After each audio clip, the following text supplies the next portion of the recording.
Hello. Well, yesterday we saw man's triumph over nature, but was it really a good thing, or did it actually kind of lead to the destruction or the sunset of mankind?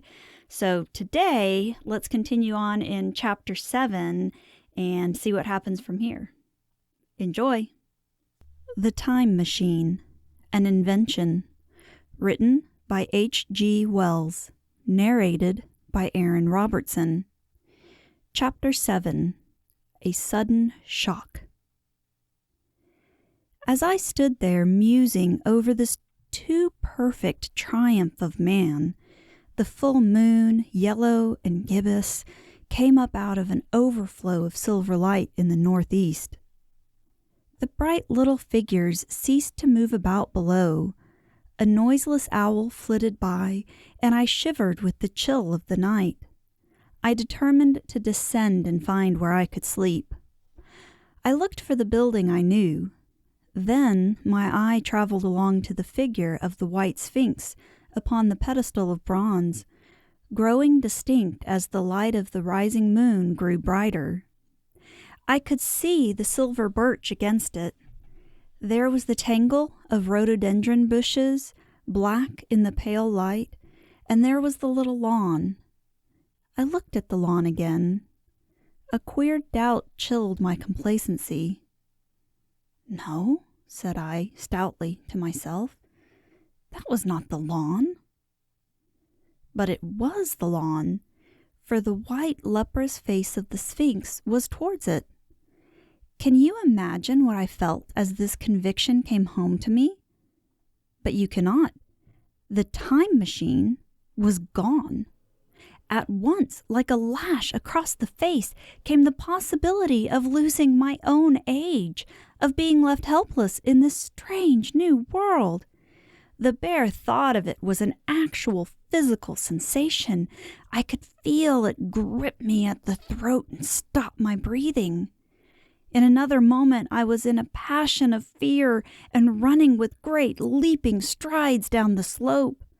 Once I fell headlong and cut my face.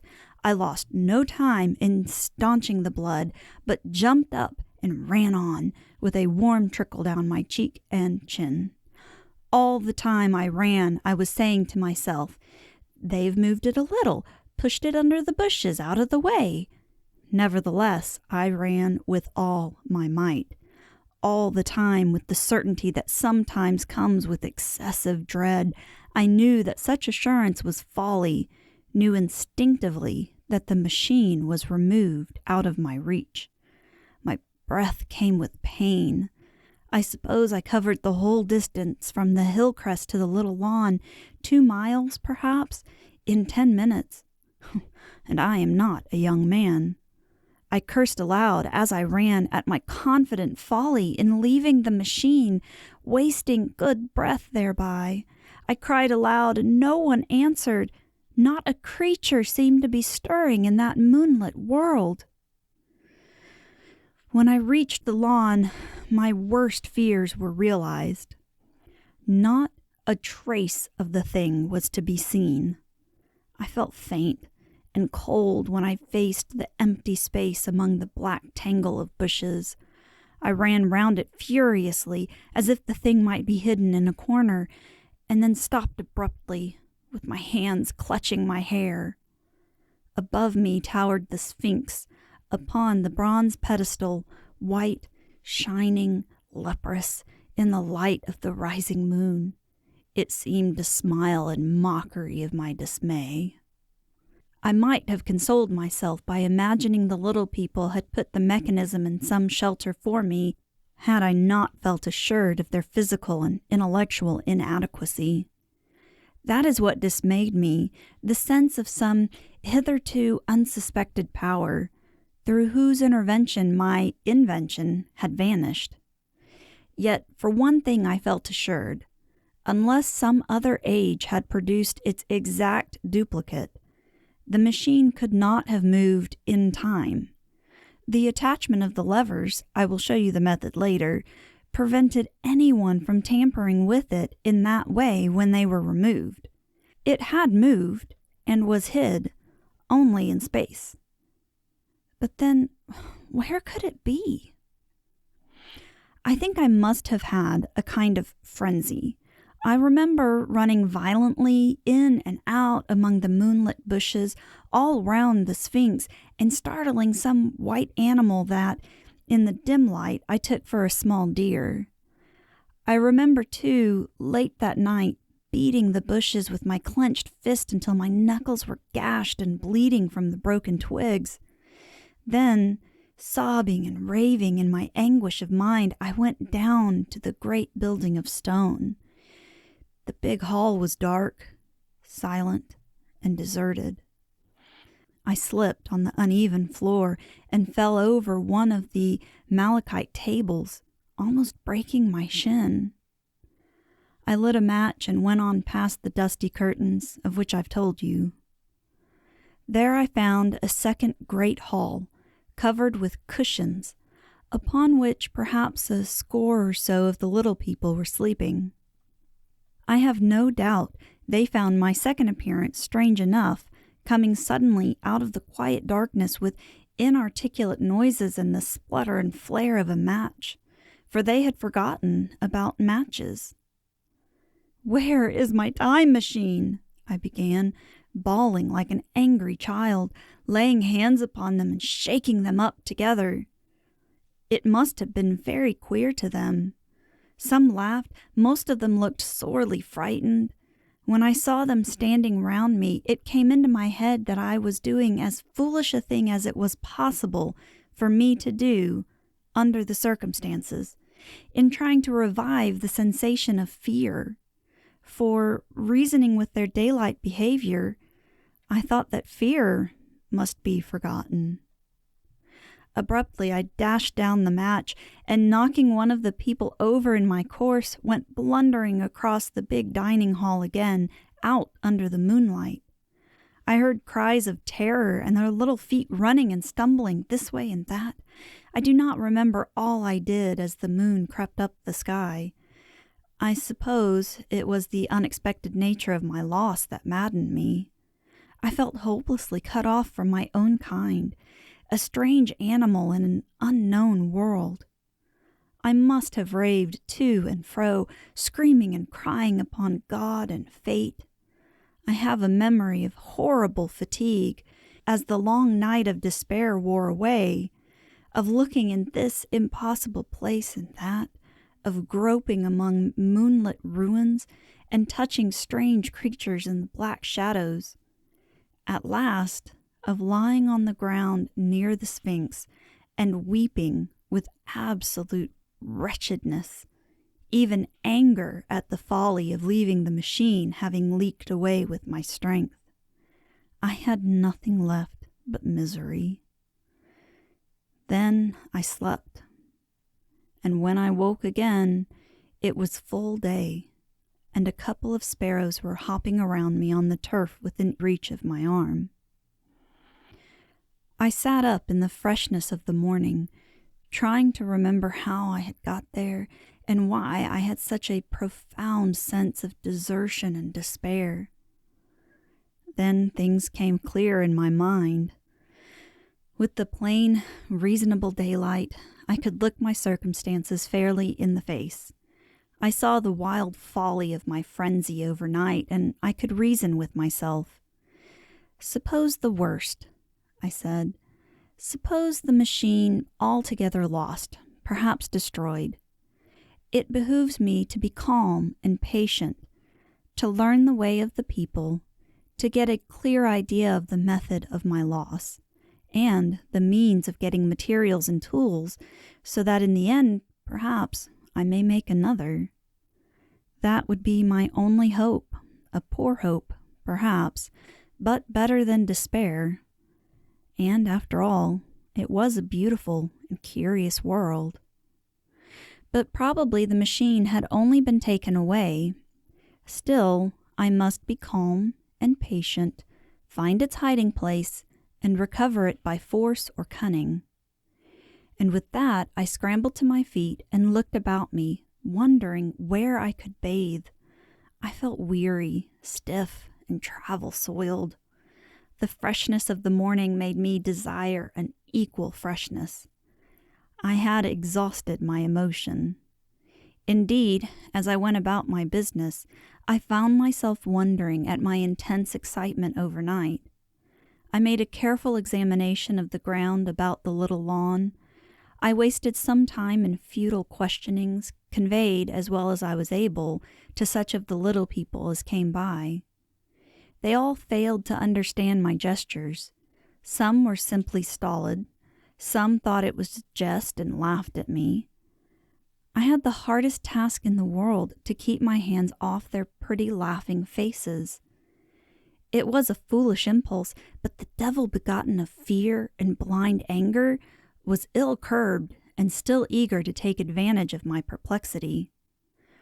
The turf gave better counsel.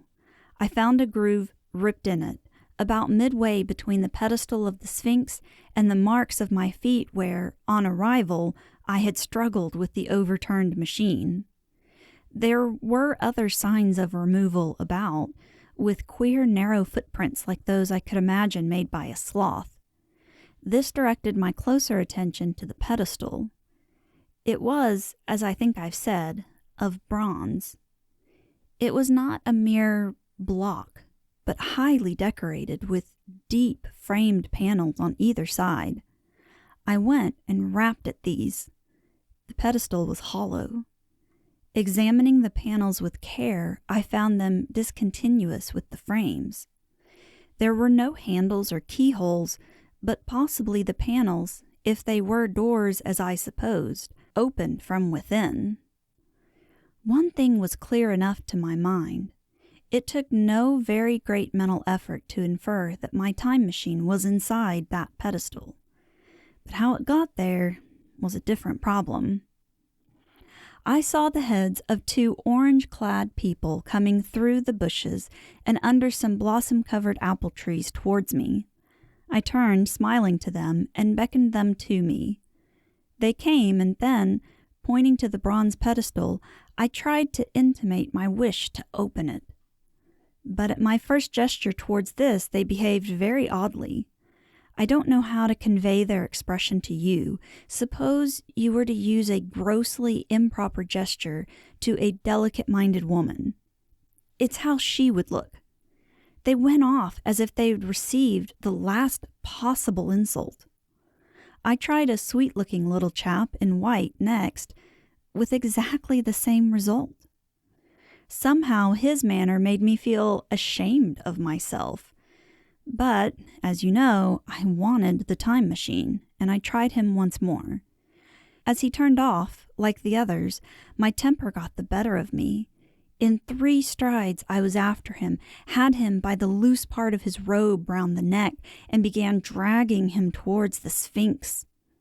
Then I saw the horror and repugnance of his face, and all of a sudden I let him go.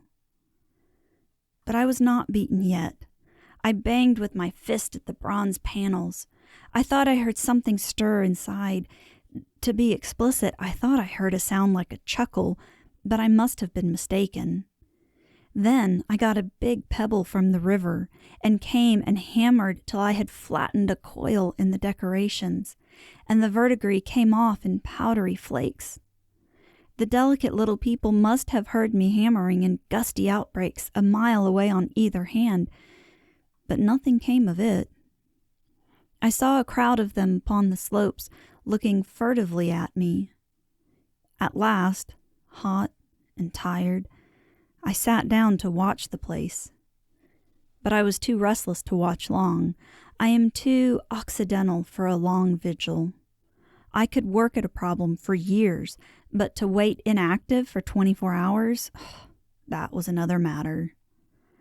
I got up after a time and began walking aimlessly through the bushes towards the hill again. "Patience," said I to myself. "If you want your machine again, you must leave that Sphinx alone. If they mean to take your machine away, it's little good you're wrecking their bronze panels. And if they don't, you'll get it back as soon as you can ask for it. To sit among all those unknown things before a puzzle like that is hopeless. That way lies monomania. face this world. Learn its ways, watch it, be careful of too hasty guesses at its meaning. In the end, you will find clues to it all. Then suddenly the humor of the situation came into my mind. The thought of the years I had spent in study and toil to get into the future age, and now my passion of anxiety to get out of it. I had made myself the most complicated and the most hopeless trap that ever a man devised. Although it was at my own expense, I could not help myself. I laughed aloud. Going through the big palace, it seemed to me that the little people avoided me. It may have been my fancy, or it may have had something to do with my hammering at the gates of bronze. Yet I felt tolerably sure of the avoidance. I was careful, however, to show no concern and to abstain from any pursuit of them, and in the course of a day or two things got back to the old footing. I made what progress I could in the language, and in addition I pushed my explorations here and there. Either I missed some subtle point, or their language was excessively simple, almost exclusively composed of concrete substantives and verbs. There seemed to be few, if any, abstract terms, or little use of figurative language. Their sentences were usually simple and of 2 words, and I failed to convey or understand any but the simplest propositions. I determined to put the thought of my time machine and the mystery of the bronze doors under the Sphinx as much as possible in a corner of memory, until my growing knowledge would lead me back to them in a natural way. Yet a certain feeling, you may understand, tethered me in a circle of a few miles round the point of my arrival. Join me tomorrow to see if he finds out what happened to his time machine, and if the little people stop treating him so oddly. So we'll see if he can get into the society a little bit better and get some answers for himself. Until then, thanks for listening. This has been a reading of a public domain book from www.gutenberg.org.